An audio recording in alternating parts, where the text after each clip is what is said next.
Price the Lord. ദൈവത്തിൻ്റെ പരിശുദ്ധ നാമം വാഴ്ത്തപ്പെടുമാറാകട്ടെ. ഇന്നത്തെ ഈ പ്രാർത്ഥനയിലെ പ്രയർ പോയിൻറ്റ്സുകളൊക്കെ കണ്ടുപിടിച്ച് പ്രാർത്ഥിപ്പാൻ തക്കവണ്ണം പ്രത്യേക സിസ്റ്റർ സോമിയെ ദൈവം സഹായിച്ചതിനായി ദൈവത്തെ സ്തുതിക്കുന്നു, സ്തോത്രം ചെയ്യുന്നു. ഇത്രത്തോളം സമയം കർത്താവിൻ്റെ സന്നിധിയിലായിരിക്കാൻ തക്കവണ്ണം ദൈവം നമുക്ക് സഹായിച്ചു. പ്രാർത്ഥന ലീഡ് ചെയ്ത് സിസ്റ്റർ സോമിക്കും പ്രാർത്ഥനയിലെ പങ്കാളികളായി തീർന്ന എല്ലാ പ്രിയപ്പെട്ടവർക്കും യേശുക്രിസ്തുവിൻ്റെ നാമത്തിൽ ഒരിക്കൽ കൂടെ എൻ്റെ വന്ദനത്തെ അറിയിക്കുന്നു.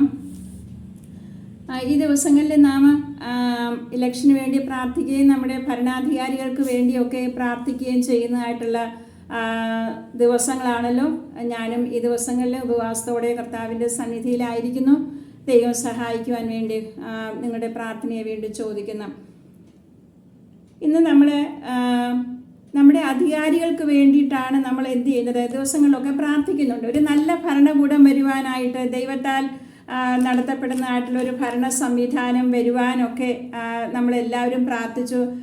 ഇവിടെ സിസ്റ്റർ ജെസ്സി പ്രാർത്ഥിച്ചപ്പോൾ അനീതിക്കെതിരെ പ്രതികരിക്കുന്നതായിട്ടുള്ള ഒരു ഭരണ സംവിധാനം നിലവിൽ വരുവാനൊക്കെ അങ്ങനെയുള്ള എല്ലാ പോയിൻറ്റ്സുകളും പ്രയർ പോയിൻറ്റ്സുകളിലെല്ലാം ഉണ്ടായിരുന്നു. നമ്മുടെ എല്ലാം ആഗ്രഹം അതാണ്, ഒരു നല്ല ഭരണകൂടം. പ്രത്യേക നാളുകളിലൊക്കെ വളരെയധികം പീഡകളും പ്രയാസങ്ങളും ഒക്കെ അനുഭവിച്ചിട്ടുള്ളതായിട്ടുള്ള ആ സാഹചര്യത്തിൽ അതൊക്കെ മുന്നിൽ കണ്ടുകൊണ്ട് നമ്മുടെ എല്ലാം ആഗ്രഹം സുവിശേഷത്തിന് അനുകൂലമായിട്ടുള്ള, അല്ലെങ്കിൽ ദൈവമക്കളുടെ സമാധാനത്തിനൊക്കെ അനുകൂലമായിട്ടുള്ള ഒരു ഭരണ സംവിധാനം നിലവിൽ വരണം എന്നാണ് നാം പ്രാർത്ഥിക്കുന്നത്.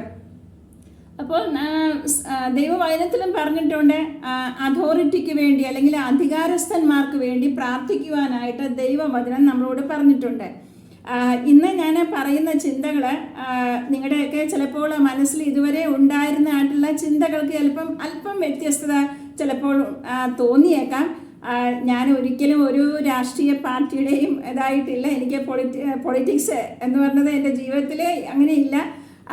നല്ല ഒരു പാർട്ടിക്ക് വേണ്ടിയിട്ടല്ല ഞാൻ വോട്ട് ചെയ്യുമ്പോഴും, ഒത്തിരി കാലമായി വോട്ട് ചെയ്തിട്ട് പേഴ്സണൽ വോട്ടാണ് ഞാൻ എപ്പോഴും ചെയ്യാറുള്ളത്. അപ്പം ഞാൻ പറഞ്ഞു വന്നത്, ഈ ദൈവവചന ചിന്തകൾ നിങ്ങളോട് പങ്കുവെക്കുമ്പോൾ പെട്ടെന്ന് ചിലപ്പോൾ ഒരു ഷോക്കായിട്ട് നിങ്ങൾക്ക് തീർന്നേക്കാവുന്ന ചില ചിന്തകൾ ഞാൻ പറയുന്നുണ്ട്.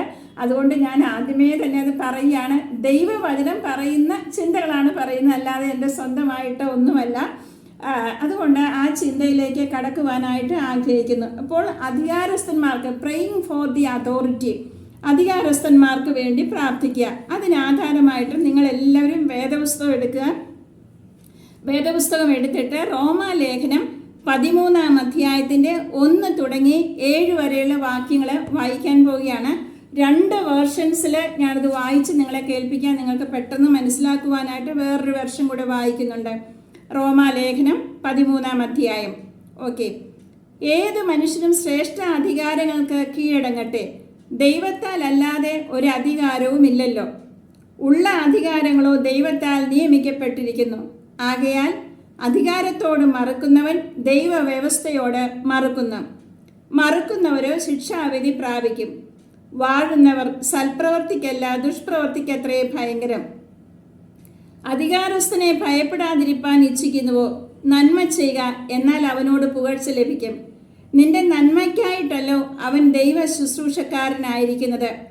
നീ തിന്മ ചെയ്താലോ ഭയപ്പെടുക, വെറുതെ അല്ല അവൻ വാൾ വഹിക്കുന്നത്. അവൻ ദോഷം പ്രവർത്തിക്കുന്നവൻ്റെ ശിക്ഷയ്ക്കായി പ്രതികാരിയായ ദൈവ ശുശ്രൂഷക്കാരൻ തന്നെ. അതുകൊണ്ട് ശിക്ഷയെ മാത്രമല്ല മനസാക്ഷിയെയും വിചാരിച്ച് കീഴടങ്ങുക ആവശ്യം. അതുകൊണ്ട് നിങ്ങൾ നികുതിയും കൊടുക്കുന്നു. അവർ ദൈവ ശുശ്രൂഷകന്മാരും ആ കാര്യം തന്നെ നോക്കുന്നവരുമാകുന്നു. എല്ലാവർക്കും കടമായുള്ളത് കൊടുപ്പിൻ. നികുതി കൊടുക്കേണ്ടവന് നികുതി, ചുങ്കം കൊടുക്കേണ്ടവന് ചുങ്കം, ഭയം കാണിക്കേണ്ടവന് ഭയം, മാനം കാണിക്കേണ്ടവന് മാനം. Price the Lord. റോമാലേഖനം 13-ാം അധ്യായമാണ് വായിച്ചത്. അത് ഒന്നുകൂടെ നിങ്ങൾക്ക് എളുപ്പത്തിൽ ഈസി ആയിട്ട് വായിക്കുക, ഒരു ഈസി വെർഷന് വായിച്ച് കേൾപ്പിക്കാനായിട്ട് ആഗ്രഹിക്കുന്നു. റോമർ 13. എല്ലാവരും അധികാരത്തിലുള്ള സർക്കാരിനെ അനുസരിക്കണം. ഭരിച്ചുകൊണ്ടിരിക്കുന്ന ഏതൊരാൾക്കും അതിനുള്ള ശക്തി കിട്ടിയത് ദൈവത്തിൽ നിന്നാണ്. ഇപ്പോൾ ഭരിക്കുന്നവർക്കും ദൈവമാണ് ആ അധികാരം നൽകിയത്. അതിനാൽ അധികാരികൾക്ക് എതിരായുള്ളവൻ യഥാർത്ഥത്തിൽ ദൈവത്തിൻ്റെ ആജ്ഞകൾക്കാണ് എതിര്. അധികാരികൾക്കെതിരായിട്ടുള്ളവൻ അവനെ തന്നെ ശിക്ഷയ്ക്ക് ഒരുക്കുന്നു. ശരി ചെയ്യുന്ന ആൾക്കാർക്ക് അധികാരികളെ ഭയപ്പെടേണ്ടതില്ല. പക്ഷേ തെറ്റ് ചെയ്യുന്നവൻ അധികാരികളെ പേടിക്കണം. അധികാരികളെ പേടിക്കുന്നതിൽ നിന്നും മോചിതരാകുവാൻ നിങ്ങൾ ആഗ്രഹിക്കുന്നുവോ? അങ്ങനെയെങ്കിൽ ശരി ചെയ്യണം. നിങ്ങൾ ശരി ചെയ്യുകയാണെങ്കിൽ അധികാരികൾ നിങ്ങളെ പ്രശംസിക്കും. നിങ്ങളെ സഹായിക്കുന്നതിനുള്ള ദൈവത്തിൻ്റെ ഒരു ദാസനാണ് ഭരണകർത്താവ്. പക്ഷേ നിങ്ങൾ തെറ്റ് ചെയ്യുകയാണെങ്കിൽ പേടിക്കണം. ഭരണാധികാരിക്ക് ശിക്ഷ നൽകുവാൻ ശക്തിയുണ്ട്. അവൻ അത് ഉപയോഗിക്കുകയും ചെയ്യും. തെറ്റ് ചെയ്തവരെ ശിക്ഷിക്കുവാനുള്ള ദൈവത്തിൻ്റെ ദാസനാണ് അവൻ. അതുകൊണ്ട് നിങ്ങൾ ഭരണകൂടത്തോട് അനുസരണം ഉള്ളവരായിരിക്കണം. അനുസരിച്ചില്ലെങ്കിൽ ശിക്ഷ കിട്ടും എന്നതുകൊണ്ട് നിങ്ങൾ അനുസരിക്കണം. ചെയ്യുവാനുള്ള ശരിയായ കാര്യം അതാണെന്നത് അനുസരണത്തിനുള്ള മറ്റൊരു കാരണവുമാണ്. അതുകൊണ്ടാണ് നിങ്ങൾ നികുതി അടയ്ക്കേണ്ടത്. ആ അധികാരികൾ ദൈവത്തിനായി പ്രവർത്തിക്കുന്നവരും അവരുടെ മുഴുവൻ സമയവും ഭരണത്തിനായി വിനിയോഗിക്കുന്നവരുമാണ്. ആർക്കെങ്കിലും നിങ്ങൾ കടംപെട്ടത് എന്തും മടക്കി കൊടുക്കണം. ഏതെങ്കിലും തരം നികുതി നീ കടപ്പെട്ടിട്ടുണ്ടെങ്കിൽ അത് അടയ്ക്കണം. ബഹുമാനിക്കേണ്ടവരെ ബഹുമാനിക്കണം, ആദരിക്കേണ്ടവരെ ആദരിക്കണം. Praise the Lord. നിങ്ങൾക്കിത് പെട്ടെന്ന് മനസ്സിലായി എന്ന് ഞാൻ ചിന്തിക്കുന്നു. ദൈവത്തിന് സ്തോത്രം. അപ്പോൾ അധികാരത്തിൽ ഇരിക്കുന്നവർക്ക് വേണ്ടി പ്രാർത്ഥിക്കുക എന്നത് ദൈവത്താൽ കൽപ്പിക്കപ്പെട്ടതാണ്, അല്ലേ? ഇപ്പോൾ പ്രാദേശിക സഭയിൽ ഇതിന് ഒന്നാമത് പ്രാധാന്യമുണ്ടെന്ന് പൗലോസ് അപ്പോസ്തലൻ എന്ത് ചെയ്യുന്നു? പറയുന്നു. ദൈവത്തിന് സ്തോത്രം. ഇത് ദൈവത്തിൻ്റെ കൽപ്പനയാണ്. അധികാരികൾക്ക് കീഴടങ്ങുക എന്നുള്ളത് ദൈവത്തിൻ്റെ കൽപ്പനയാണ്. ഇത് നാം അനുസരിക്കുന്നതാണ് നല്ലത് എപ്പോഴും. അപ്പം നമ്മുടെ പൊതു ആരാധനയിലും അതുപോലെ നമ്മുടെ സ്വകാര്യ പ്രാർത്ഥനകളിലും ഒക്കെ അധികാര സ്ഥാനത്തുള്ളവർക്ക് വേണ്ടി എന്ത് ചെയ്യണം? നാം പ്രാർത്ഥിക്കണം. നാം അത് പ്രാർത്ഥിക്കുന്നുണ്ട്. ഇപ്പം നമ്മൾ ഈ സ്റ്റേറ്റുകൾക്ക് വേണ്ടിയുള്ള ഇൻ്റർസെസറി പ്രെയറിൽ നമ്മൾ എന്ത് ചെയ്യുന്നു? ഓരോ സ്റ്റേറ്റുകൾക്ക് വേണ്ടിയും പ്രാർത്ഥിക്കുമ്പോൾ അവിടുത്തെ ഗവൺമെൻറ് ഒഫീഷ്യൽസ്, അതുപോലെ IAS IPS ഓഫീസേഴ്സിനൊക്കെ വേണ്ടിയുള്ള ആ പ്രാർത്ഥനകൾ ആ പ്രെയർ പോയിന്റ്സിൽ ഉൾപ്പെട്ടിട്ടുണ്ട്. എന്തുകൊണ്ടാണ് നമ്മൾ അധികാരികൾക്ക് വേണ്ടി പ്രാർത്ഥിക്കുന്നത്? ദൈവവചനം നമ്മളോട് അങ്ങനെ അനുശാസിക്കുന്നത് കൊണ്ടാണ് നാം എന്ത് ചെയ്യുന്നത്? അധികാരികൾക്ക് വേണ്ടി പ്രാർത്ഥിക്കുന്നത്. ദൈവത്തിന് സ്തോത്രം. അപ്പോൾ എന്തുകൊണ്ടാണ് അധികാരികൾക്ക് വേണ്ടി നാം പ്രാർത്ഥിക്കേണ്ടത്? അതിന് 3 കാരണങ്ങളുണ്ട്. ഒന്നാമത്തെ കാരണം, അവരുടെ നിമിത്തം നാം പ്രാർത്ഥിക്കുകയാണ്. അവർക്ക് വേണ്ടി അവരുടെ നിമിത്തം നാം പ്രാർത്ഥിക്കുകയാണ്. 1 തിമോത്തിയോസ് 2-ാം അധ്യായത്തിൻ്റെ 1-ാമത്തെ വാക്യം. 1 തിമോത്തിയോസ് 2-ാം അധ്യായത്തിൻ്റെ 1-ാം വാക്യം. എന്നാൽ സകല മനുഷ്യർക്കും നാം സർവഭക്തിയോടും ഘനത്തോടും കൂടെ സാവധാനതയും സ്വസ്ഥതയുമുള്ള ജീവനം കഴിക്കേണ്ടതിന്, വിശേഷാൽ രാജാക്കന്മാർക്കും സകല അധികാരസ്ഥന്മാർക്കും വേണ്ടി യാചനയും പ്രാർത്ഥനയും പക്ഷവാദവും സ്തോത്രവും ചെയ്യണം എന്ന് ഞാൻ സകലത്തിന് മുമ്പേ പ്രബോധിപ്പിക്കുന്നു. അത് നമ്മുടെ രക്ഷിതാവായ ദൈവത്തിൻ്റെ സന്നിധിയിൽ നല്ലതും പ്രസാദകരവും ആകുന്നു. ദൈവത്തിന് സ്തോത്രം. അപ്പോൾ രാജാക്കന്മാർക്കും സകല അധികാരസ്ഥന്മാർക്കും വേണ്ടി യാചനയും പ്രാർത്ഥനയും ചെയ്യണമെന്ന് ദൈവത്തിൻ്റെ വചനം എന്ത് ചെയ്യുന്നു? നമ്മളെ പ്രബോധിപ്പിക്കുന്നു. അപ്പോൾ ഈ അധികാരത്തിലിരിക്കുന്നവർ, അധികാര സ്ഥാനത്തിരിക്കുന്ന അതോറിറ്റീസ്, അവർ സാധാരണ മനുഷ്യരാണ്. നമ്മളെപ്പോലെ തന്നെ സാധാരണ മനുഷ്യരാണ് അവർ, അല്ലേ? എന്താണ്, ആദിമ പിതാവായ ആദാമിനെ കളിമണ്ണിൽ നിന്ന് സൃഷ്ടിച്ചെന്ന് പറയുന്ന പോലെ അവരും എന്താണ്, നമ്മളെപ്പോലെ തന്നെയുള്ള സാധാരണ മനുഷ്യരാണ്. പക്ഷേ അവർക്ക് എന്തെങ്കിലും ചെയ്യണമെന്നുണ്ടെങ്കിൽ അവർക്ക് ദൈവത്തിൻ്റെ സഹായമില്ലാതെ പറ്റുകയില്ല. ദൈവത്തിൻ്റെ സഹായത്താൽ മാത്രമേ അവർക്കത് ചെയ്യുവാനായിട്ട് കഴിയുള്ളൂ. അപ്പോൾ അധികാര സ്ഥാനങ്ങളിലുള്ളവർ, അവർ ബലഹീനതകളുള്ളവരാണ്. അവർ ദൈവത്തെ, എല്ലാവരും തന്നെ ദൈവത്തെ അറിഞ്ഞില്ലെങ്കിൽ, നമ്മൾ പറഞ്ഞാൽ മിക്കവാറും മനുഷ്യരൊന്നും എന്തല്ല, ദൈവത്തെ അറിയുന്നതോ മാനസാന്തരപ്പെട്ട വ്യക്തികളോ ഒന്നുമല്ല. ദൈവസഹായം ആവശ്യമുള്ള സ്ത്രീകളും പുരുഷന്മാരുമാണ് അവർ. അപ്പോൾ അധികാര സ്ഥാനത്തിരിക്കുന്നവരെ ഓർത്ത് നാം പ്രാർത്ഥിക്കുമ്പോൾ ഓർക്കുക, അവർ സാധാരണ മനുഷ്യരാണ്, നമ്മളെപ്പോലെ തന്നെയുള്ള മനുഷ്യരാണ്. ദൈവത്തിൻ്റെ സഹായമില്ലാതെ അവർക്ക് നന്നായി ഭരണം ചെയ്യുവാനായിട്ട് കഴിയുകയില്ല എന്ന് നാം എന്ത് ചെയ്യണം? ഓർക്കണം. അപ്പം നാം സാധാരണയായിട്ട് അധികാര സ്ഥാനത്തിരിക്കുന്നവരെയൊക്കെ, ഇൻക്ലൂഡിങ് ഞാൻ ഉൾപ്പെടെ, എന്ത് ചെയ്യും? നമ്മൾ അവരെ വിമർശിക്കുകയും അവരെക്കുറിച്ച് കുറ്റം പറയുകയും ഒക്കെ ചെയ്യും. പക്ഷെ ഒരു കാര്യം നാം ഓർക്കുക, നാം അവർക്ക് വേണ്ടി ആത്മാർത്ഥമായിട്ടൊന്ന് പ്രാർത്ഥിച്ചിട്ടുണ്ടോ? അങ്ങനെ നാം പ്രാർത്ഥിച്ചിട്ടില്ല എങ്കിൽ നാം അവരെ വിമർശിക്കുന്നതുകൊണ്ടും കുറ്റം പറയുന്നത് കൊണ്ടും ഒന്നും അർത്ഥമില്ല. നാം എപ്പോഴും എന്ത് ചെയ്യണം? അധികാര സ്ഥാനത്തുള്ള ആളുകൾക്ക് വേണ്ടി ആത്മാർത്ഥമായി ദൈവത്തോട് നാം എന്ത് ചെയ്യണം? പ്രാർത്ഥിക്കണം. Price the Lord. അപ്പോൾ നാം ചിന്തിച്ചു വരുമ്പോൾ നമുക്ക് മനസ്സിലാക്കാൻ കഴിയുന്നത്, നാം അവർക്ക് വേണ്ടി എന്ത് ചെയ്യണം? ആത്മാർത്ഥതയോടെ പ്രാർത്ഥിക്കണം. അവർ ദൈവ സാദൃശ്യത്തിൽ സൃഷ്ടിക്കപ്പെട്ട സാധാരണ മനുഷ്യരാണ്, ക്ലേ വെസൽസ്. നമ്മളെപ്പോലെ തന്നെ ദൈവ സാദൃശ്യത്തിൽ സൃഷ്ടിക്കപ്പെട്ടവരാണ്. അവരും ക്ലേ വെസൽസ് ആണ്. ഒരു പ്രത്യേക ജോലി ചെയ്യുവാനായിട്ട് ദൈവത്താൽ തിരഞ്ഞെടുക്കപ്പെട്ടവരാണ്. Praise the Lord. They are simply people made in the image of God, clay vessels chosen by God to do a certain work. ഇപ്പോൾ റോമാലേഖനം 13-ാം അധ്യായത്തിൻ്റെ 1-ാം വാക്യത്തിൽ നമ്മൾ വായിച്ചത് ആ വേദഭാഗങ്ങളാണ്. റോമർ 13-ന്റെ 1. ഏത് മനുഷ്യനും ശ്രേഷ്ഠാധികാരങ്ങൾ കീഴടക്കാൻ ദൈവത്താൽ അല്ലാതെ ഒരു അധികാരവും ഇല്ലല്ലോ. അപ്പോൾ ദൈവമാണ് അവരെ എന്ത് ചെയ്തത്? തിരഞ്ഞെടുത്തത് എന്ന് നാം വായിക്കുന്നു. NKJV അതിങ്ങനെയാണ് വായിക്കുന്നത്. For there is no authority except from God, and the authorities that exist are appointed by God. Therefore, whoever resists the authority resists the ordinance of God, and those who resist will bring judgment on themselves. അപ്പം അധികാരങ്ങൾക്ക് കീഴടങ്ങണം. അധികാരത്തോട് എതിർത്ത് നിൽക്കുന്നവൻ ദൈവ വ്യവസ്ഥയോട് എതിർത്ത് നിൽക്കുന്നുവെന്ന്. ഇത് ഞാൻ പറയുന്നതല്ല, അപ്പോസ്തലനായ പൗലോസ് റോമാലേഖനത്തിൽ പറയുകയാണ്, എല്ലാ അധികാരികൾക്കും നാം കീഴ്പ്പെട്ടിരിക്കണം. അത് ദൈവമാണ് അവരെ ആ സ്ഥാനത്താക്കിയത്. അധികാരത്ത് അല്ലെങ്കിൽ ആ സ്ഥാനത്തോടെ മറുതലിക്കുന്നവർ ദൈവ വ്യവസ്ഥയോട് തന്നെ മറുതലിക്കുന്നതാണ് നമ്മൾ വായിക്കുന്നത്. ഏത് മനുഷ്യനും ശ്രേഷ്ഠാധികാരങ്ങൾക്ക് കീഴടങ്ങട്ടെ, ദൈവത്താൽ അല്ലാതെ ഒരു അധികാരവുമില്ലല്ലോ. ഉള്ള അധികാരങ്ങളോ ദൈവത്താൽ നിയമിക്കപ്പെട്ടിരിക്കുന്നു. ആകയാൽ അധികാരത്തോട് മറുക്കുന്നവൻ ദൈവ വ്യവസ്ഥയോട് മറുക്കുന്നു. നാം അവർക്ക് വേണ്ടി പ്രാർത്ഥിക്കണം. എന്തുകൊണ്ടാണെന്നറിയാമോ? We must pray for them because they are ministers. അവർ ശുശ്രൂഷക്കാരാണ്.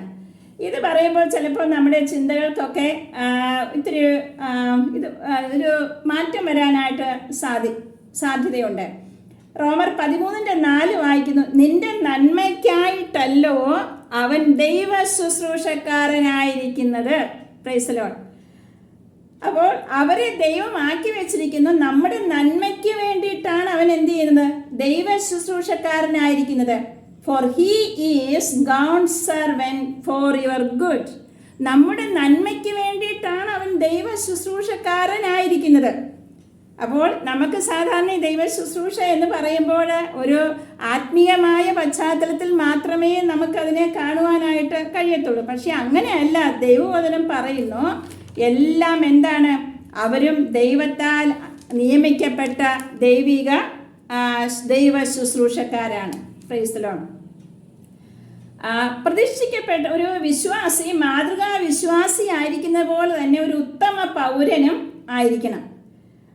ഭരണവ്യവസ്ഥിതി ദൈവിക മനുഷ്യ നന്മയ്ക്ക് അന്വേഷണീയമാകിയാൽ വിശ്വാസി ധാർമ്മികമായ സാമ്പത്തികമായ സഹായി ആയിരിക്കേണ്ടതാണ്. എപ്പോഴും നാം ആ വ്യവസ്ഥയോടെ എന്താണ്? പങ്കാളിത്തം വഹിക്കുന്നവരായിരിക്കണം. മറുതലിക്കുന്നവർക്കും നിയമരഹിതർക്കും കൂട്ടാളിയാകാതെ ഭരണകൂടത്തെ ആദരിക്കുകയും വിധേയത്വം പുലർത്തുകയും വേണം. എപ്പോഴും നാം അതോറിറ്റീസ് പറയുന്ന കാര്യങ്ങളെ അനുസരിക്കുകയും അതിന് വിധേയത്വം പുലർത്തുകയും ചെയ്യുന്നവരായിരിക്കണം. അവർ പറയുന്ന കാര്യങ്ങളെ നാം ആദരിക്കുകയും ചെയ്യണം. അപ്പോൾ ഈ ഭരണാധികാരികൾ എപ്രകാരമായിരിക്കണം? അവർ സത്യസന്ധതയുള്ളവരും കറപ്ഷൻ ഇല്ലാത്തവരും ഭരിക്കപ്പെടുന്ന ജനത്തോട് സ്നേഹമുള്ളവരും ഒക്കെ ആയിരിക്കുവാൻ വേണ്ടി നാം എന്ത് ചെയ്യണം? ദൈവത്തോട് പ്രാർത്ഥിക്കണം. അതിനാണ് നാം എപ്പോഴും പറയുന്നത്, ദൈവസ്നേഹത്താൽ നിയന്ത്രിക്കപ്പെട്ട അല്ലെങ്കിൽ ജനങ്ങളുടെ നന്മയ്ക്ക് വേണ്ടി പ്രവർത്തിക്കുന്ന ഒരു ഭരണകൂടമായിരിക്കുവാൻ ദൈവമേ അവിടുന്ന് സഹായിക്കണമേ. അങ്ങനെ ഭരിക്കുവാൻ ഞങ്ങളുടെ ഭരണാധികാരികൾക്ക് ദൈവം കൃപ കൊടുക്കണമേ എന്ന് നാം പ്രാർത്ഥിക്കുന്നത് അതുകൊണ്ടാണ്. ദൈവത്തിന് സ്തോത്രം. എന്നാൽ ദൈവത്തെക്കാൾ അധികം നാം എന്ത് ചെയ്യാൻ പാടില്ല? ഭരണാധികാരികളെ എന്ത് ചെയ്യാൻ പാടില്ല? അനുസരിക്കുവാനായിട്ട് കഴിയത്തില്ല. ഇവിടെ അപ്പോസ്തല പ്രവൃത്തി 5-ാം അധ്യായത്തിൻ്റെ 29-ാം വാക്യത്തിൽ അതിന് പത്രോസിന് ശേഷം അപ്പോസ്തലന്മാരും മനുഷ്യരെക്കാൾ ദൈവത്തെ അനുസരിക്കേണ്ടതാകുന്നു. അത് ഏത് കാര്യത്തിലാണ് പറയുന്നതെന്നറിയാമോ? നമുക്ക് വെച്ചിരിക്കുന്ന നിയമങ്ങളെ നാം അനുസരിക്കണം. എന്നാൽ ആ നിയമങ്ങൾ നാം വിശ്വസിക്കുന്ന ദൈവിക പ്രമാണങ്ങൾക്ക് എതിരാണെങ്കിൽ നാം ഒരിക്കലും എന്ത് ചെയ്യാൻ പാടില്ല? അതിനെ അനുസരിക്കരുത്. മനുഷ്യരെക്കാൾ അധികം എന്ത് ചെയ്യണം? ദൈവത്തെ അനുസരിക്കുവാനായിട്ട് നാം ബാധ്യസ്ഥരാണ്. ദൈവത്തിന് സ്തോത്രം. അപ്പോൾ ആ അധികാരികൾക്ക് മനുഷ്യരെക്കാൾ ദൈവത്തെ അനുസരിക്കേണ്ടതാകുന്നു പത്രോസും ശേഷം അപ്പസ്തോലന്മാരും അവിടെ പറയുന്ന ആ ചരിത്ര പശ്ചാത്തലം അപ്പസ്തോല പ്രവൃത്തി 5-ാം അധ്യായത്തിൽ നമുക്ക് കാണുവാനായിട്ട് കഴിയുന്നു. നമുക്ക് ദാനിയേലിൻ്റെ പുസ്തകം പഠിക്കുമ്പോഴും ആ കാര്യം വ്യക്തമായിട്ട് നമുക്ക് മനസ്സിലാക്കുവാൻ കഴിയും. അപ്പോൾ ശ്രേഷ്ഠ അധികാരങ്ങൾക്ക് നാം എപ്പോഴും കീഴടങ്ങുന്നവരായിരിക്കണം. രാഷ്ട്രത്തെ അനുസരിക്കുവാൻ വിശ്വാസിക്ക് ദൈവം എന്ത് ചെയ്തിരിക്കുന്നു? കൽപ്പന നൽകിയിരിക്കുന്നു. അതായത് ഒരു വ്യവസ്ഥ എന്നുള്ള നിലയിൽ ദൈവത്താൽ നിയമിക്കപ്പെട്ടതാണ് ഭരണകൂടം എന്ന് പറയുന്നത്.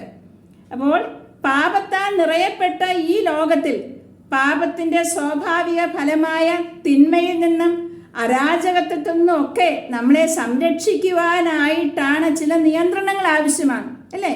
ഇപ്പോൾ നമ്മുടെ വസ്തുവകൾ സംരക്ഷിക്കപ്പെടണം. അപ്പോൾ അതിനായിട്ടുള്ള ഭരണ സംവിധാനങ്ങളുണ്ട്. ഇപ്പം നാം എവിടെയെങ്കിലും പോയിട്ട് വന്നാൽ നമ്മുടെ വസ്തുവകൾക്കൊക്കെ എന്തുണ്ട്? സംരക്ഷണമുണ്ട്, അല്ലേ? അപ്പോൾ പാപത്താൽ നിറയപ്പെട്ട ഈ ലോകത്തിൽ, അല്ലെങ്കിൽ ഈ അരാജകത്വം നിറഞ്ഞ ഈ ലോകത്തിൽ, അല്ലെങ്കിൽ മാർഗഭ്രംശം സംഭവിച്ചതായ ഈ ലോകത്തിൽ നമുക്ക് ചില നിയന്ത്രണങ്ങൾ ആവശ്യമായതിനാലാണ് ദൈവം എന്ത് ചെയ്തത്? ഇൻസ്റ്റിറ്റ്യൂഷൻ, അല്ലെങ്കിൽ ഭരണകൂടത്തെ എന്ത് ചെയ്തത്? സ്ഥാപിച്ചത്. പിന്നെ ജീവിതത്തിലെ എല്ലാ കാര്യങ്ങളും ദൈവത്തിൻ്റെ കീഴിലാണ് എന്നതുപോലെ ഈ ഭരണകൂടവും ദൈവ നിയമത്തിന് കീഴിലാണ്.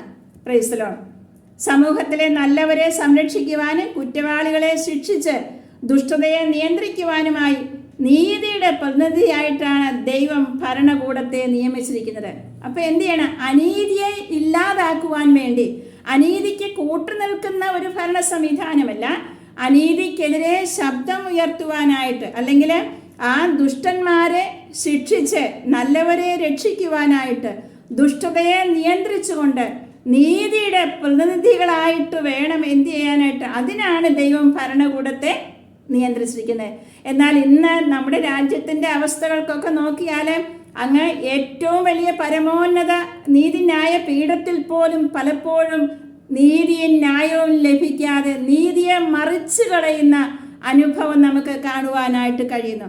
അപ്പോൾ അതിനാണ് നാം പ്രാർത്ഥിക്കേണ്ടത്. നമ്മുടെ ഭരണാധികാരികൾ നീതിയുള്ളവരായി ഭരണം നടത്തുവാനായിട്ട് ദൈവമേ അവർക്ക് കൃപ കൊടുക്കണമേ, ജ്ഞാനം കൊടുക്കണമേ എന്ന് നമുക്ക് പ്രാർത്ഥിക്കാം.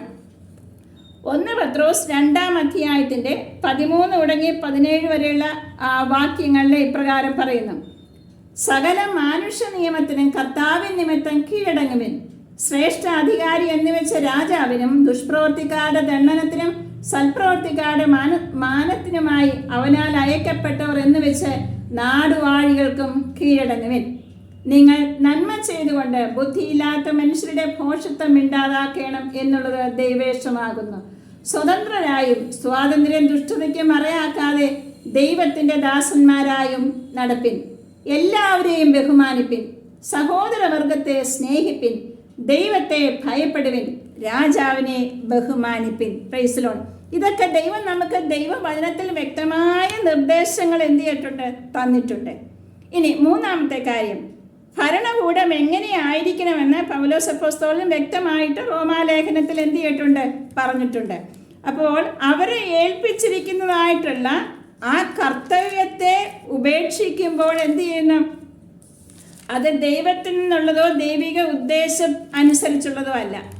എന്തിനു വേണ്ടിയിട്ടാണ് അവരെ ഭരണത്തിൽ ദൈവം ആക്കിയിരിക്കുന്നത്?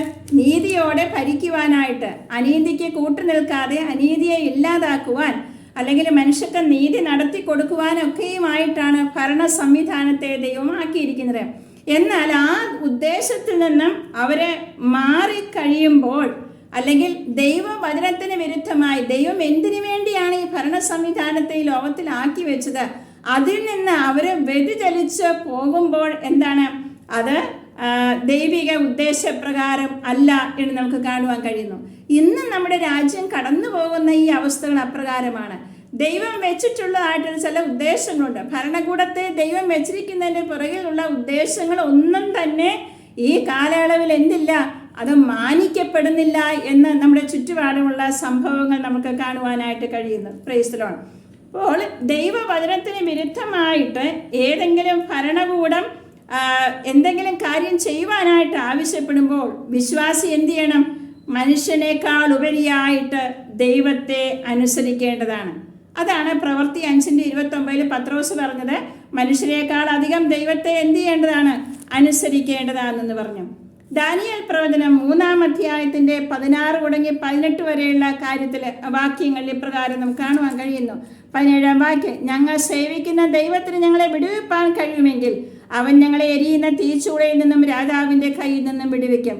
അല്ലെങ്കിലും ഞങ്ങൾ രാജാവിൻ്റെ ദേവന്മാരെ സേവിക്കയില്ല, രാജാവ് നിർത്തിയ സ്വർണ്ണബിംബത്തെ നമസ്കരിക്കുകയുമില്ല എന്നറിഞ്ഞാലും എന്നുത്തരം പറഞ്ഞു. അപ്പോൾ ദൈവവചനത്തിന് വിരുദ്ധമായിട്ടുള്ള അല്ലെങ്കിൽ ദൈവികത്വത്തിന് എതിരായിട്ടുള്ള ഒരു കാര്യം ചെയ്യുവാൻ ആവശ്യപ്പെട്ടപ്പോൾ അവരത് എന്ത് ചെയ്തു? അനുസരിക്കാതിരുന്നു. അപ്പം നാം അനുസരിക്കേണ്ട കാര്യങ്ങൾ ദൈവവചനത്തിന് വിരുദ്ധമായിട്ടുള്ളതാണെങ്കിൽ അതൊരിക്കലും നാം എന്ത് ചെയ്യരുത്? അനുസരിക്കരുത്. എന്നാൽ ശ്രേഷ്ഠാധികാരി എന്ന് വെച്ച് നമ്മുടെ അധികാരികൾക്ക് നാം കീഴടങ്ങണം. എന്ത്? ദൈവികമായ വിഷയങ്ങളിൽ ഒരിക്കലും ദൈവവചനം അനുശാസിക്കുന്നതിനപ്പുറമായിട്ടുള്ള കാര്യങ്ങൾ നാം എന്ത് ചെയ്യാൻ പാടില്ല? അനുസരിക്കുവാനും പാടില്ല. ദാനിയേൽ പ്രവചനം 6:6 തുടങ്ങി 10 വരെയുള്ള വാക്യങ്ങളിൽ നമുക്കറിയാം എന്താണ്? വിഗ്രഹത്തെ രാജാവിനോടല്ലാതെ മറ്റാരോടും പ്രാർത്ഥിക്കരുതെന്ന് പറഞ്ഞപ്പോൾ ദാനിയേൽ എന്ത് ചെയ്യാണ്? അതൊക്കെ മാറ്റിവെച്ചുകൊണ്ട് എന്ത് ചെയ്തു? 10-ാം വാക്യം ദാനിയേൽ പ്രവചനം 6:10. എന്നാൽ രേഖ എഴുതിയിരിക്കുന്നത് ദാനിയേൽ അറിഞ്ഞപ്പോൾ അവൻ വീട്ടിൽ ചെന്നു. അവൻ്റെ മാളിക മുറിയുടെ കിളിവാതിൽ യെരൂശലേമിന് നേരെ തുറന്നിരുന്നു. താൻ മുമ്പേ ചെയ്തു വന്നതുപോലെ ദിവസം 3 പ്രാവശ്യം മുട്ടുകുത്തി തൻ്റെ ദൈവത്തിൻ്റെ സന്നിധിയിൽ പ്രാർത്ഥിച്ച് സ്തോത്രം ചെയ്തു. അപ്പോൾ ദൈവവചനത്തിന് വിരുദ്ധമായിട്ടുള്ള കാര്യം അവിടെ എന്ത് ചെയ്തില്ല. എന്നാൽ അതേസമയം ദാനിയേൽ എന്ത് ചെയ്തു? അധികാരികൾക്ക് കീഴടങ്ങിയിരുന്നു എന്നും ദാനിയേലിൻ്റെ ചരിത്രത്തിൽ നമുക്ക് കാണുവാനായിട്ട് കഴിയുന്നു. അപ്പോൾ എല്ലാ വിശ്വാസികളുടെയും കടമയാണ് അധികാര സ്ഥാനത്തിരിക്കുന്നവർക്ക് വേണ്ടി പ്രാർത്ഥിക്കുക എന്നുള്ളത്. നമ്മൾ ആ വേദഭാഗം വായിച്ചു. 1 തിമോത്തിയോസ് 2:1 തുടങ്ങി 2 വരെയുള്ള വേദഭാഗങ്ങളിൽ ഇത് വ്യക്തമായിട്ട് എന്ത് ചെയ്യുന്നു? ഇപ്പോൾ അത് വായിച്ചു. ശ്രേഷ്ഠാധികാരി എന്ന് വെച്ച് രാജാക്കന്മാർക്ക് എന്ത് ചെയ്യണം? കീഴടങ്ങിയിരിക്കണമെന്നുണ്ടായിട്ടുള്ള കാര്യങ്ങൾ നമ്മളിപ്പോൾ വായിച്ചു. അപ്പം അതിനുശേഷം അപ്പം ഇങ്ങനെയാകുമ്പോൾ അപ്പം റോമാലേഖനത്തിൽ നാം വായിച്ചത് എന്താണ്? അവർ ദൈവത്തിൻ്റെ എന്താണ്? ശുശ്രൂഷക്കാരാണ് എന്ന് അത് നമുക്കൊരു പുതിയ ഒരു ഇതായിരിക്കും അല്ലേ? നമ്മുടെ ഒഫീഷ്യൽസ് എല്ലാം അവർ ദൈവത്തിൻ്റെ ശുശ്രൂഷക്കാരാണെന്ന് എന്നുള്ളൊരു ചിന്ത. അപ്പോൾ നമ്മുടെ ഇവിടെ ജോലി ചെയ്യുന്ന അല്ലെങ്കിൽ ഒരു ഗവൺമെൻറ് ഒഫീഷ്യൽ, ഒരു പോലീസുകാരനോ അല്ലെങ്കിൽ നമ്മുടെ പ്രസിഡൻറ്റിൻ്റെയോ പ്രൈം മിനിസ്റ്ററിൻ്റെയൊക്കെ ഒരു ഫോട്ടോ പേപ്പറിൽ കാണുമ്പോൾ ആ വ്യക്തി ദൈവത്തിൻ്റെ ശുശ്രൂഷക്കാരൻ എന്ന നിലയിൽ നമുക്ക് കാണാൻ കഴിയുമോ? അത്ര എളുപ്പമല്ല. കാരണം നമ്മുടെ മനസ്സിൽ ഈ ശുശ്രൂഷ അല്ലെങ്കിൽ ശുശ്രൂഷക്കാരൻ എന്ന പദങ്ങളെല്ലാം ആത്മീകമായിട്ട് മാത്രമേ നാം എന്ത് ചെയ്യാറുള്ളൂ? ചിന്തിക്കാറുള്ളൂ. എന്നാൽ എല്ലാ ഒഫീഷ്യൽസും അത് ദൈവത്താൽ നിയമിക്കപ്പെട്ടതാണ്. അവർ ദൈവത്തിൻ്റെ എന്താണ്? നിന്റെ നന്മയ്ക്കായിട്ടല്ലോ അവൻ ദൈവ ശുശ്രൂഷക്കാരൻ ആയിരിക്കുന്നത്. അപ്പോൾ the person is the minister of God. ഇപ്പം നമ്മൾ പറയും ഒരു വില്ലേജ് ഓഫീസിലെ കൈക്കൂലി വാങ്ങുന്ന ഒരു ഉദ്യോഗസ്ഥൻ അത് ദൈവത്തിൻ്റെ ശുശ്രൂഷക്കാരനാണ് എന്ന് നമുക്ക് പറയാൻ പറ്റുമോ? ആ വ്യക്തി ആ പോസ്റ്റ് എന്താണ്? ദൈവ ശുശ്രൂഷക്കാരൻ എന്നുള്ള നിലയിലാണ് അവനെ പോസ്റ്റ് ഇരിക്കുന്നത്. പക്ഷേ അവൻ എന്ത് ചെയ്യുന്നു? അരുതാത്തത് ചെയ്യുന്നു അല്ലേ? അപ്പം നാം പ്രാർത്ഥിക്കേണ്ടത് എന്താണ്? അഴിമതിയില്ലാതെ ഭരണം നടത്തുവാനായിട്ട് എല്ലാ ഒഫീഷ്യൽസിനെയും ദൈവം സഹായിക്കാനായിട്ട് നമുക്ക് പ്രാർത്ഥിക്കാം. ആ വ്യക്തി ആരാണ്? ആ വ്യക്തി ഒരു മിനിസ്റ്റർ ഓഫ് ഗോഡാണ്, ദൈവത്തിൻ്റെ ഒരു ശുശ്രൂഷക്കാരനാണ്. അതായത് റോമാലേഖനം 13-ാം അധ്യായത്തിലെ 3 പ്രാവശ്യമാണ് എന്ത് ചെയ്യുന്നത്? ദൈവ ശുശ്രൂഷക്കാരനായിരിക്കുന്നു എന്ന് പറയുന്നത്. Those who are in authority are God's ministers. 4-ാം വാക്യത്തിലും 6-ാം വാക്യത്തിലും റോമാലേഖനം 13 നിങ്ങൾ ശ്രദ്ധയോടെ ഒന്നുകൂടെ അതെന്ത് ചെയ്യുക? വായിക്കുക. അപ്പോൾ ഇതൊരു സ്ട്രേഞ്ച് തോട്ടായിട്ട് നിങ്ങൾക്ക് തോന്നും അല്ലേ? നമ്മൾ ഇതുവരെ കേട്ടതിൽ നിന്ന് വ്യത്യസ്തമായിട്ടുള്ളൊരു ചിന്തയായിട്ട് നമുക്കിത് തോന്നിയേക്കാം. അപ്പോൾ എങ്ങനെയാണ് ദൈവം ഈ രക്ഷിക്കപ്പെടാത്ത ആളുകളിൽ കൂടെ എങ്ങനെയാണ് പ്രവർത്തിക്കുന്നത്? How could almighty God work through unsaved people?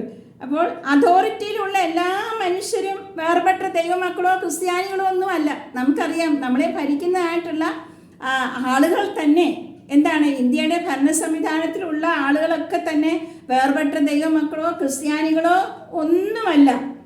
അവർ ആ ഒരു രീതിയിലേ അല്ല നമ്മളെയും കാണുന്നത്. അപ്പോൾ എങ്ങനെയാണ് അവരിൽ കൂടെ ദൈവത്തിനെ പ്രവർത്തിക്കാനായിട്ട് സാധിക്കുന്നത്? സദൃശ്യവാക്യം 21-ാം അധ്യായത്തിൻ്റെ നിങ്ങൾ വേദപുസ്തകം എടുത്ത് നിങ്ങൾ വായിച്ചാൽ നന്നായിരിക്കും. സദൃശ്യവാക്യം 21-ാം അധ്യായത്തിൻ്റെ 1-ാം വാക്യം. രാജാവിൻ്റെ ഹൃദയം യഹോവയുടെ കയ്യിൽ നീർത്തോട് കണക്കെ ഇരിക്കുന്നു, തനിക്ക് ഇഷ്ടമുള്ളയിടത്തേക്കൊക്കെയും അവൻ അതിനെ തിരിക്കുന്നു. സദൃശ്യവാക്യം 21-1. The king's heart is in the hand of the Lord like the rivers of water, he turns it whithersoever he will. ഇഷ്ടമുള്ളയിടത്തേക്ക് ചായിക്കുവാൻ രാജാക്കന്മാരുടെ ഹൃദയം യഹോവയുടെ കയ്യിൽ നീർത്തോട് കണക്കെ ഇരിക്കുന്നു. അപ്പോൾ ഇഷ്ടമുള്ളയിടത്തേക്ക് ചായിക്കാൻ ദൈവത്തിന് അധികാരമുണ്ട്. ദാനിയേൽ പ്രവചനം 2:20-21 വാക്യങ്ങളിലൊക്കെ കാണുവാനായിട്ട് കഴിയുന്നു. രാഷ്ട്രങ്ങളുടെ കാര്യങ്ങളെ നിയന്ത്രിക്കുന്നത് ദൈവമാണെന്ന് ദാനിയേൽ പറയുന്നു. ദാനിയേൽ പ്രവചനം 4:17 എന്ത് ചെയ്യുന്നുണ്ട്? ആ കാര്യങ്ങൾ നമുക്ക് കാണുവാനായിട്ട് കഴിയുന്നു. അപ്പോൾ ചില സമയത്ത് നാം അർഹിക്കുന്ന ഭരണാധികാരികളെ തന്നെ ദൈവം നിലപ്പോൾ തരും. എങ്ങനെയാണെന്ന് പറയുമ്പോൾ, അർഹിക്കുക എന്ന് പറയുമ്പോൾ നെഗറ്റീവ് അർത്ഥത്തിലാണ്. നാം ദൈവത്തിൽ നിന്ന് മാറിപ്പോകുമ്പോൾ നമ്മളെ ദൈവം തിരഞ്ഞെടുത്തതാണ്. ആ രീതിയിൽ ദൈവത്തോട് ഭക്തിയും സ്നേഹവും ഒന്നുമില്ലാതെ ഈ ലോകത്തിൻ്റെ പുറകെ നാം പോകുന്ന സാഹചര്യം വരുമ്പോൾ ദൈവം എന്ത് ചെയ്യും? നമ്മളെ അടിക്കുവാനായിട്ട് ഈ ഭരണാധികാരികളെ ദൈവം എന്ത് ചെയ്യും? ഉപയോഗിക്കും. അതാണ് ഹബക്കൂക്കിൻ്റെ പ്രവചനത്തിൽ പറയുന്നത്. ഹബക്കൂക്കിൻ്റെ സങ്കടം എന്തായിരുന്നു? ഇസ്രായേൽ മക്കളെ ശിക്ഷിക്കുവാനായിട്ട് ദൈവം ആരെയാണ് ഉപയോഗിച്ചത്? അവരുടെ ശത്രുക്കളെ കൊണ്ട് തന്നെ അവരെ ശിക്ഷിക്കുന്നതായിട്ട് ഹബക്കൂക്കിൻ്റെ പ്രവചനത്തിൽ നാം കാണുന്നു. അപ്പോൾ നമ്മളെ മാനസാന്തരത്തിലേക്ക് മടക്കി വരുത്തുവാനായിട്ട്, അല്ലെങ്കിൽ കണ്ണുനീരോടെ ദൈവപാദപീഠത്തിൽ പ്രാർത്ഥിക്കുവാനൊക്കെ ആയിട്ടൊരു അവസരങ്ങളെ ഉണ്ടാക്കുവാനായിട്ട് ചിലപ്പോൾ ഈ ഭരണാധികാരികളെ ദൈവം എന്ത് ചെയ്യും? ഉപയോഗിക്കും. എന്തിനു വേണ്ടിയാണ്? നമ്മുടെ മാനസാന്തരത്തിന് വേണ്ടി, നാം ദൈവത്തിലേക്ക് മടങ്ങി വരുവാൻ. നാം ദൈവത്തിൽ നിന്ന് എപ്പോൾ നമ്മുടെ ശ്രദ്ധ മാറ്റുന്നുവോ, അല്ലെങ്കിൽ നമ്മുടെ ഫോക്കസ് എപ്പോഴും ഈ ഭൗതിക വിഷയങ്ങളിലേക്ക്, ഈ ലോകത്തിലേക്ക് മാറുന്നുവോ, ആത്മീയ വിഷയം എന്നൊക്കെ ശ്രദ്ധ മാറ്റിയിട്ട് ഈ ലോകത്തിൻ്റെ കാര്യങ്ങളിലേക്ക്, ഈ ലോകത്തിൻ്റെ ചിന്തകളിലേക്ക് ഒക്കെ നാം പോകുമ്പോൾ ദൈവം എന്ത് ചെയ്യും? ഈ ഭരണാധികാരികളെ നമുക്കെതിരായിട്ട് എന്ത് ചെയ്യും? ഉപയോഗിക്കും. അതിന് നാം ദൈവത്തോട് എന്ത് ചെയ്യുക? നന്ദി പറയുക. എന്തിനു വേണ്ടിയാണ്? നമ്മുടെ മാനസാന്തരത്തിന് വേണ്ടി, നമ്മളെ എന്ത് ചെയ്യാൻ? മടക്കി വരുത്തുവാനായിട്ട്. ജാതീയ രാജാക്കന്മാരെ ഉപയോഗിച്ച് ദൈവം എങ്ങനെയാണ് പ്രവർത്തിക്കുന്നത്? അനേക കാര്യങ്ങളെ വേദപുസ്തകത്തിൽ നമുക്ക് തന്നെ കാണുവാനായിട്ട് കഴിയും. കോരശിനെ കുറിച്ച് പറയുമ്പോൾ എന്താണ് പറയുന്നത്? യെശയ്യാ പ്രവചനം 44:28. കോരശ് എൻ്റെ ഇടയൻ, അവൻ എൻ്റെ ഹിതമൊക്കെ നിവർത്തിക്കും. അപ്പോൾ ജാതീയ രാജാക്കന്മാരെ ഉപയോഗിച്ച് പോലും ദൈവത്തിനെ ആര് വേണമെങ്കിലും ഉപയോഗിക്കാം, അല്ലേ? ഏത് മീഡിയ വേണമെങ്കിലും ദൈവത്തിന് ഉപയോഗിക്കാം, ഏത് വസ്തുക്കളെ വേണമെങ്കിലും ദൈവത്തിന് ഉപയോഗിക്കാം. അവൻ കാറ്റുകളെ തൻ്റെ ദൂതന്മാരും അഗ്നിജ്വാലയെ തൻ്റെ ശുശ്രൂഷകന്മാരുമാക്കുന്നു. അപ്പോൾ ദൈവത്തിൻ്റെ പർപ്പസ് സെർവ് ചെയ്യാൻ വേണ്ടിയിട്ട്, ദൈവത്തിൻ്റെ ഒരു ഡിവൈൻ പർപ്പസ് നമ്മളിൽ കൂടെ സെർവ് ചെയ്യാൻ വേണ്ടിയിട്ട് ദൈവം ചിലപ്പോൾ എന്ത് ചെയ്യും? ഈ ഭരണാധികാരികളെ, ദൈവമക്കളല്ലാത്ത, ദൈവത്തോട് ഭയമില്ലാത്ത, ദൈവത്തോട് സ്നേഹമില്ലാത്ത ഈ അധികാരികളെ ചിലപ്പോൾ ദൈവം എന്ത് ചെയ്യും? ഉപയോഗിച്ചു എന്നിരിക്കും. എസ്തേറിന്റെ പുസ്തകത്തിൽ നമുക്ക് അഹസ്വേരോസ് രാജാവിനെ കാണുവാൻ കഴിയുന്നു. യഹൂദന്മാരുടെ നാശത്തിന് വേണ്ടി ഹാമാൻ പ്രവർത്തിച്ചപ്പോൾ ഒരു അഹസ്വേരോസ് രാജാവിനെ എന്ത് ചെയ്യാണ്? ദൈവം അവിടെ എഴുന്നേൽപ്പിക്കുകയാണ്. അതുപോലെ നമ്മുടെ ഫറവോനെ എന്താ കാണുന്നത്? ഇസ്രായേൽ മക്കളെ വിടുവിക്കാതെ അവരെ പീഡിപ്പിച്ചു കൊണ്ടിരുന്ന ഫറവോനെ ഒരു ഭാഗത്ത് നാം വായിക്കുന്നുണ്ട്. ഈ ഫറവോനെ നിർത്തിയതും ആര് തന്നെയാണ്? ദൈവം തന്നെയാണ്. ഫറവോന്റെ ഹൃദയത്തെ ആര് കഠിനമാക്കിയെന്നാണ് പുറപ്പാട് പുസ്തകം മുഴുവൻ നമ്മൾ വായിക്കുന്നത്. ദൈവം ഫറവോന്റെ ഹൃദയത്തെ കഠിനമാക്കി എന്ന് നാം വായിക്കുന്നു. അപ്പോൾ അങ്ങനെ ആ ഫറവോനിൽ കൂടെയും ദൈവം തൻ്റെ ഉദ്ദേശങ്ങളുടെ പൂർത്തീകരണം എന്ത് ചെയ്തു? സാധിച്ചു. അപ്പോൾ അധികാരത്തിലിരിക്കുന്നവർക്ക് വേണ്ടി നാം പ്രാർത്ഥിക്കുമ്പോൾ ദൈവം എന്ത് ചെയ്യും? അവരിൽ കൂടെ പ്രവർത്തിക്കുവാനായിട്ട് ഇടയായിത്തീരും. വിശുദ്ധന്മാരുടെ പ്രാർത്ഥന മൂലമാണ് ഈ ലോകം ഈ ഒരു അവസ്ഥയിൽ കൂടെ എന്ത് ചെയ്തത്? മുന്നോട്ട് പോകുന്നത്. പ്രാർത്ഥനാവീരനായ ആൻഡ്രൂ മുറെ പറഞ്ഞൊരു വാചകമുണ്ട്: God rules the world through the prayers of his saints. ദൈവം എന്ത് ചെയ്യുന്നു? ഈ ലോകത്തെ ഭരിക്കുന്നു. എങ്ങനെയാണ്? വിശുദ്ധന്മാരുടെ പ്രാർത്ഥന മുഖാന്തരമാണ് ദൈവം എന്ത് ചെയ്യുന്നത്? ഈ ലോകത്തിലെ ഭരണം നടത്തുന്നത്. ദൈവത്തിന് സ്തോത്രം. പലപ്പോഴും ദൈവത്തിൻ്റെ കോപം ഈ ലോകത്തിൻ്റെ മേൽ വരാതെ, അല്ലെങ്കിൽ നമ്മൾ പാർക്കുന്ന ഈ സ്ഥലങ്ങളിലൊന്നും ദൈവത്തിൻ്റെ കോപം വരാതിരിക്കുന്നതിന് കാരണം എന്താണ്? മുഴങ്കാലിൽ നിന്ന് പ്രാർത്ഥിക്കുന്ന ദൈവമക്കളുടെ പ്രാർത്ഥനയും കണ്ണുനീരും കൊണ്ടാണ് പലപ്പോഴും ദൈവം തൻ്റെ കോപത്തെ എന്ത് ചെയ്യുന്നത്? അടക്കി കളയുന്നത്. നമുക്ക് നിനവയെ കുറിച്ച് അറിയാം. അവിടെ യോനാ പോയി എന്ത് ചെയ്തു? പറഞ്ഞു തർശീസിലേക്ക് എന്ത് ചെയ്തു? നിനവയിലേക്ക് പോകണമെന്ന് തർശീസിലേക്ക് പോയെങ്കിലും പിന്നെയും നിനവയിലേക്ക് വന്നു. അവരുപവസിച്ചു, പ്രാർത്ഥിച്ചു, അനുദപിച്ചു കഴിഞ്ഞപ്പോൾ വരുമെന്ന് പറഞ്ഞ അനർത്ഥത്തെക്കുറിച്ച് ദൈവം അനുദപിച്ചു, എന്ത് ചെയ്തില്ല? വരുത്തിയില്ല. അബ്രഹാം എന്ത് ചെയ്തു? സോദോം ഗൊമോറയ്ക്ക് വേണ്ടി എന്ത് ചെയ്തു? ദൈവത്തോട് നിലവിളിച്ചു, ഇടിവിൽ നിന്ന് മധ്യസ്ഥയാണ്. മോശ എന്ത് ചെയ്തു? ഇസ്രായേൽ മക്കൾക്ക് വേണ്ടി ഇടിവിൽ നിന്നു. അപ്പോൾ നമ്മളെയും ദൈവം ഏൽപ്പിച്ചിരിക്കുന്ന ജോലി എന്താണെന്നറിയാമോ? അധികാരസ്ഥന്മാർക്ക് വേണ്ടി എന്ത് ചെയ്യുക? പ്രാർത്ഥിക്കുക.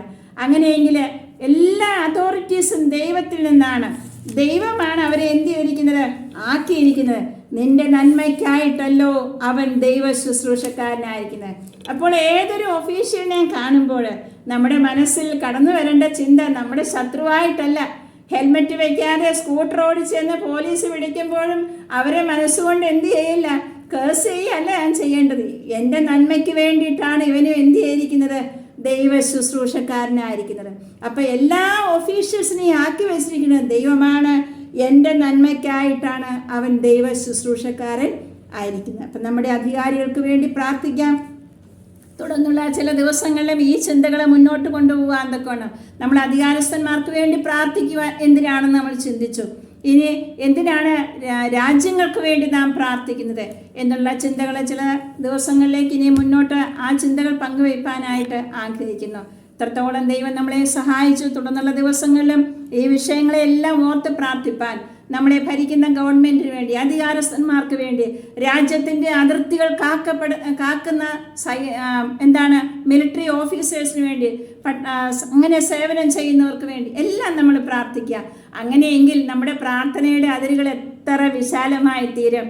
പ്രാർത്ഥനയ്ക്ക് സബ്ജക്റ്റുകളില്ല എന്ന് ഭാരപ്പെടുന്ന, എന്തോർത്ത് പ്രാർത്ഥിക്കാനാണ് എന്ന് ഭാരപ്പെടുന്നവർ ചിലരുണ്ടാകാം. പക്ഷേ ഇങ്ങനെ നാം പ്രാർത്ഥിച്ചു കഴിയുമ്പോൾ നമ്മുടെ ഒഫീഷ്യൽസിന് വേണ്ടി, നമ്മുടെ രാജ്യത്തിൻ്റെ അതിരുകളെ കാക്കുന്ന സോൾജിയേഴ്സിന് വേണ്ടി, ഒഫീഷ്യൽസിന് വേണ്ടി ഒക്കെ നമ്മൾ പ്രാർത്ഥിക്കുമ്പോൾ നമ്മുടെ പ്രാർത്ഥനയുടെ അതിരുകളെ വിശാലമാക്കുവാൻ ഇടയായിത്തീരും. എല്ലാ അധികാരികൾക്കും വേണ്ടി പ്രാർത്ഥിക്കുക എന്നുള്ളത് ദൈവത്തിൻ്റെ ഒരു കൽപ്പനയാണ്. നാം അതനുസരിക്കുവാനായിട്ട് ബാധ്യസ്ഥരാണ്.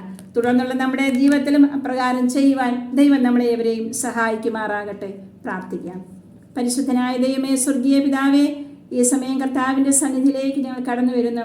അനേക വിഷയങ്ങൾക്ക് വേണ്ടി ദൈവസന്നിധി പ്രാർത്ഥിപ്പാൻ കർത്താവെ ഞങ്ങളെ സഹായിച്ചതിനായി സ്തോത്രം. പ്രാർത്ഥിച്ച വിഷയങ്ങളിലൊക്കെയും ദൈവഹിത പ്രകാരമുള്ള ഒരു മറുപടി തന്ന് ഞങ്ങളെ സഹായിക്കണമേ എന്ന് പ്രാർത്ഥിക്കുന്നു. ഞങ്ങളുടെ ഇഷ്ടമല്ല കർത്താവെ, അങ്ങേ ഇഷ്ടം നിറവേറട്ടെ എന്ന് ഞങ്ങൾ പ്രാർത്ഥിക്കുന്നു. അവസാനമായി ഞങ്ങളെ കേൾപ്പിച്ചല്ലോ കർത്താവെ, അധികാരികൾക്ക് വേണ്ടി പ്രാർത്ഥിപ്പാൻ ദൈവത്തിൻ്റെ വചനം കർത്താവെ ഞങ്ങളോട് അനുശാസിക്കുമ്പോൾ അത് ചെയ്യുവാൻ തക്കവണ്ണം ഞങ്ങളെ സഹായിക്കണമേ. ഞങ്ങളുടെ നന്മയ്ക്ക് വേണ്ടിയാണല്ലോ അവർ ദൈവ ശുശ്രൂഷക്കാരായിരിക്കുന്നത്. ആ ഒരു ചിന്തയോടെ അധികാരികൾക്ക് വേണ്ടി പ്രാർത്ഥിപ്പാൻ ഞങ്ങളെ സഹായിക്കണം. ഇന്ന് പ്രാർത്ഥനയെ ജോയിൻ ചെയ്ത എല്ലാ സഹോദരിമാരെയും അങ്ങയുടെ നാമത്തിൽ അനുഗ്രഹിച്ച് പ്രാർത്ഥിക്കുന്നു. പ്രാർത്ഥന കേട്ടതിനായി സ്തോത്രം. യേശു ക്രിസ്തുവിൻ നാമത്തിൽ തന്നെ ആമേൻ. പിതൃപുത്ര പരിശുദ്ധാത്മാവാൻ ത്രിയേക ദൈവത്തിൻ്റെ കരുണകളും ആശീർവാദങ്ങളും നമ്മളോടും ഓർത്ത് പ്രാർത്ഥിച്ച എല്ലാ വിഷയങ്ങളോടും മീറ്റിങ്ങിൽ പങ്കെടുത്ത എല്ലാ സഹോദരിമാരോടും കൂടെ ഇപ്പോഴും എപ്പോഴും കർത്താവിൻ്റെ വരെ ഉണ്ടായിരിക്കുമാറാകട്ടെ. ആമേൻ. യേശു ക്രിസ്തു മുഖാന്തരം നമുക്ക് ജയം തന്ന ദൈവത്തിന് സ്തോത്രം. Hallelujah, hallelujah, hallelujah.